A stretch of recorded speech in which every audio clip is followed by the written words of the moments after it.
then you are valuable. You are worthwhile. You are worth hanging on to. You are someone that is worth working with. Because people who show up to work every day are inspiring. They're encouraging. They're people who know that there's a job to get done, and they do it with excellence. They don't whine, they don't complain. And if you are self-disciplined in and of yourself, for example, let's say working on yourself and improving yourself. Let's say, how about this? Delivering content to the web in video format every day. Like this guy.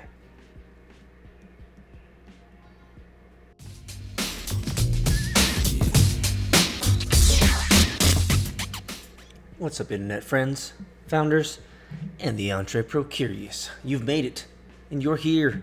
It's MVR Daily, guys. What's up? What's up? What's up? How are you guys doing today? It is Friday after all, and man, oh man, I got some questions for you guys at the end of today's episode. So if you want to hang out or you want to skip to the end, that's fine. But I got some questions for you guys.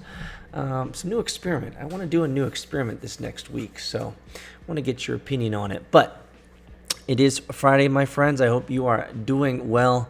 I hope you're staying healthy. I hope you're staying in the game of self-improvement.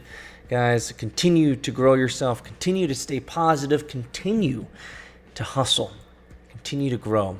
You know, one of the things that I'm going to repeat a lot, and I don't mind repeating it every day that I'm on this podcast, is the fact that, in 5 years, what's going to happen in 5 years? You're not even going to care that you worked your ass off during this season of COVID. You're not even going to remember how hard you worked during this season of COVID. You won't even think about it. And the reason is because you will be enjoying the fruits of your labor. You will be enjoying the tangible outcome. And you will be enjoying the good juju mentally, physiologically, right? Spiritually, hopefully. You've had some spiritual growth from now till the next 5 years. And you'll be in a different place. But you're not going to worry about all the work that you did. You're not going to worry about all the hard work that you put in. You're not going to worry about all the grind that you did during this season of COVID where the world changed and went upside down for a little bit. You're not going to worry about it because you're not going to remember it. But you'll have results. And guys, that's what I want for you. That's what I want for you during this season of COVID, during this season of Corona, or during any season. Actually, you want to come in closely, guys. I'll let you in. The season never ends. The season of hard work never ends. Yes, I know. It's a pretty major conceit. But here's the thing, though. In 5 years, you're not going to worry about it. 5 years from then, you're not going to worry about it either. 5 years from then, you won't worry about it. And then suddenly, you've achieved something great. That's what I want for you guys. I want you guys to achieve something great. So, in today's news bits, I'm going to be covering an interesting article today. The top 5 skills you need to demonstrate to land a remote job. And this actually came to mind because of one of my subscribers who hit me up in evo.af DM and said, hey,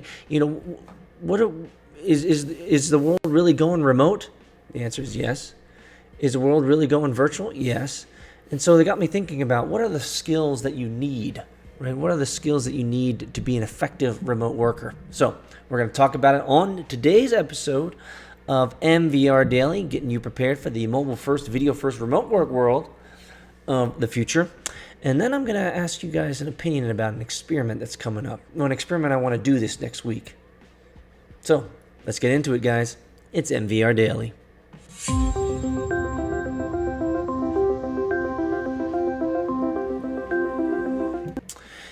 Here's the top skills. 5 skills you need to demonstrate to land a remote job.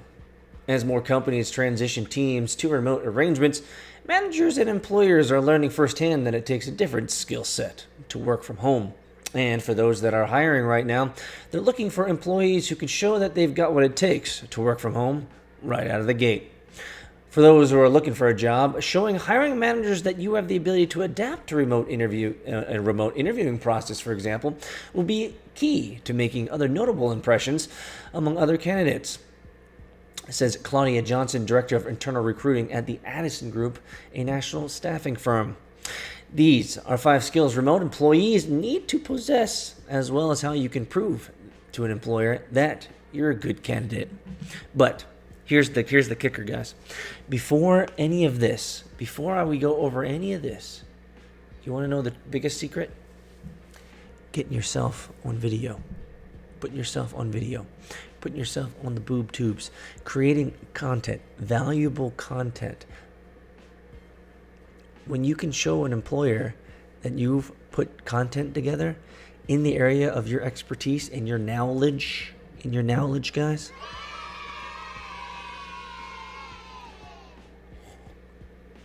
it might seem scary, but it's powerful. Next time you do a remote interview, you know what you need to do? Send them your YouTube channel, the one that you created in the community of evo.af, the one that I'm building. Think about it. Number 1, you need to possess the ability to organize. When you work from home, you have to be more disciplined in your organizational and scheduling skills, says Angela Hall, Associate Professor and Associate Director of Graduate Programs at the Michigan State University School of Human Resources and Labor Relations. Holy shite. You need to be able to set a schedule and work, even though you have distractions, she said. Hall recommends setting up goals at the beginning of the work week as a way to stay on track. Knowing how long this will take can take trial and error, she says. Things that might take a long time to complete in an office might go quicker at home, and conversely, some things might take a lot longer at home.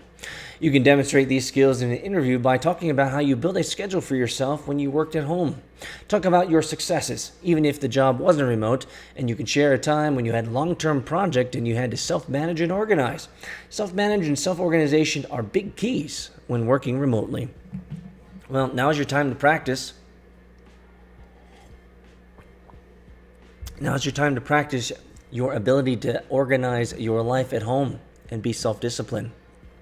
Number 2, this might hurt for some of you guys, technical prowess. Number 2, hiring remote managers also look for people who are familiar with typical remote communication and collaboration tools because they'll be able to come up to speed quickly in a new job. That's right. They won't have to uptrain you, and you won't have to look like a derp or a derpina by not being able to open up that Zoom chat correctly, guys.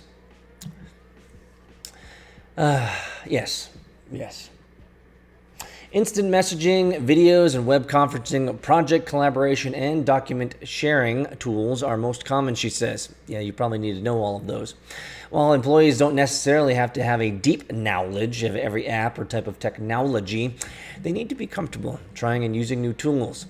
You'll need to think through workarounds that come from working remotely, says Hall.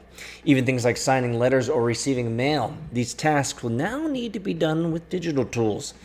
With most interviews taking place remotely or by phone or video, it's easy to demonstrate your ability to adapt to technology by being prepared and proficient with the tools being used. The best way to make a good virtual impression is by showing you can be adaptable to these new processes. Ensure any tools you need, such as Skype or Zoom, are properly set up and working well before the interview. Be the candidate who is reliable, prepared, and flexible if something goes awry. This illustrates for your employers your ability to be productive and professional while working in a remote environment. Absolutely. Get some practice with the tools before you do the interview, if that's what you need to do. Number 3, collaboration. Collaboration is easier when you're in an office setting because you're physically close. Nope. Depends. I get it, but that doesn't mean the collaboration is effective. It's easier, but it doesn't mean it's effective. Nope. When you work remotely, you can still be successful at connecting with coworkers and your boss in ways that will maintain that relationship. Collaboration can be one of the hardest skills to have if you become disconnected, says Hall. To collaborate remotely, it's important for the team to stay connected with the daily or weekly check-ins. Teams perform a lot better when they have rapport. The more you can engage in file sharing, the better the team's productivity and performance can be. A good boss will make sure employees are engaged. Demonstrate the skill during the hiring process by sharing projects you are a part of that had remote team members. Explain how you handled working with a group that was geographically dispersed, and share any challenges you had to overcome. Hopefully you have already had some experiences in remote work. If not, don't make it up, because you'll look pavo. You'll look not smart. Don't make it up. I don't know why I said that. Communication is number 4. You got to be a good communicator. Guys, that's why you got to be practicing on video. You got to be practicing talking to a screen. I know it sounds crazy, but I'm telling you guys, we're living in a world where you need to learn that. You need to be able to do it. You need to be able to communicate. Number 4, remote workers need to keep others updated on progress, which requires constant communication, says Ning Wang, CEO of Offensive Security, a cybersecurity firm. In an office setting, you can run into someone in the pantry and talk about project status, she says. In the remote setting, this is done via the unstructured, asynchronous, written communication sometimes. Every email, chat, and video conference needs to be effective, says Joe Deal. Employees that clearly explain issues, ask questions, and present ideas are more productive themselves and foster productivity on wider teams, she says. Deal suggests that candidates start demonstrating these skills from their first contact with the potential employer. Craft a clear resume and cover letter. Be courteous and concise in your follow-ups, and make sure that your resume includes your YouTube channel, your video channel that you've been creating on evo.af. And fight back the nerves that may make you want to rush to answer every interview question without thinking it through fully. If you have written examples, accolades from teammates, or projects that you've completed with remote teammates before, that should be on LinkedIn, I guess, their recommendations, all of these can show your ability to be a strategic communicator and are worth sharing with potential employers. And number 5 is the most important: self-motivation. Remote employees need to be proactive, and that takes initiative to get things done without being constantly reminded, monitored, or pinged for progress updates, says Wang. In an office setting, your manager may sit next to you and can monitor you, which I'm sure many of you guys enjoy that, being monitored. We're already monitored by the Big Brother already. Where are you? You're somewhere around here, Big Brother. Nope. Or can help you throughout the day. Well, I hope they're helping you and not just monitoring you. In a remote setting, you need the person to be able to do things on his or her own with a lot more independence, says Wang. Remote workers need to be self-starters, says Hall. Employers want to know, does this person require a lot of direction? Does this person keep their deadlines? Can this person set goals and achieve them, she says. Employers often structure interviews with behavior-based questions that pose hypothetical situations, asking how the employee would approach a project. Be sure your answer demonstrates your motivation by including methods and systems you use to get the job done. You can always say, this is what I would do in this situation, says Hall.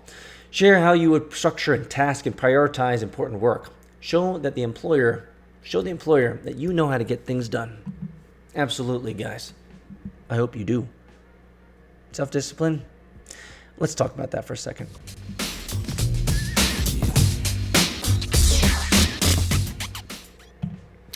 So, at the end of this particular article, they talked about self-discipline. You know, that self-discipline really, they put it as number 5, but self-discipline really should be kind of like number 1. And why should self-discipline be number 1? It's pretty simple. Because self-discipline is more important than all the other ones. If you are self-disciplined every day to crank out work, to grind every day, to show up for work every single day, then you are valuable. You are worthwhile. You are worth hanging on to. You are someone that is worth working with. Because people who show up to work every day are inspiring. They're encouraging. They're people who know that there's a job to get done, and they do it with excellence. They don't whine, they don't complain. And if you are self-disciplined in and of yourself, for example, let's say working on yourself and improving yourself. Let's say, how about this? Delivering content to the web in video format every day. Like this guy. So, I think that right there is valuable enough to get hired as a remote worker. But what's great about self-discipline and improving yourself is that you'll, well,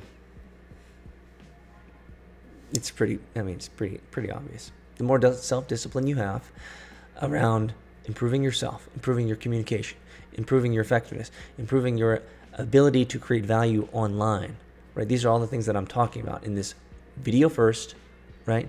This mobile first, video first, remote work world that we live in, okay? We live in this world now. We live in this world where you got to learn how to create value online. You got to be able to communicate effectively on video to a daggone webcam that I'm staring at right here, which is like, this is the world we live in. This is what you need to learn how to do. And so, yeah. So that's what you got to do. Anyway, let's talk about, I have a question for you guys. Oh, I was going to say, yeah, you can join evo.af. I'll support you. I'll help you grow your channel, your YouTube channel. I'll help encourage you to be self-disciplined, show up for work every day. But let me ask you guys a question. So I have this 4K camera. And the quality is awesome. I love it. And I'm shooting right now on 1080p. Now 1080p looks great on my screen here, but when I load it up to YouTube, it's just doesn't have the crispness of a 4K camera. And the problem with the 4K camera is that if I start using a 4K camera, it's going to increase my post-processing time, and it's going to increase my workload time by a pretty significant amount. And I got a lot of work to do on all sides. And so I'm wondering, and here's the thing, like if I also start using the 4K camera, I'm gonna want to experiment with a different type of format for these daily shows. And I'm wondering if you got, you know what? Let's just run the experiment. Let's try something, and let's see how it goes. I'll spend this spend the weekend trying to figure it out, trying to set up the new rig with the 4K camera, and we'll see how the experiment goes. Should be fun. We'll see. Have a great weekend, guys. Stay safe. We'll see you Monday.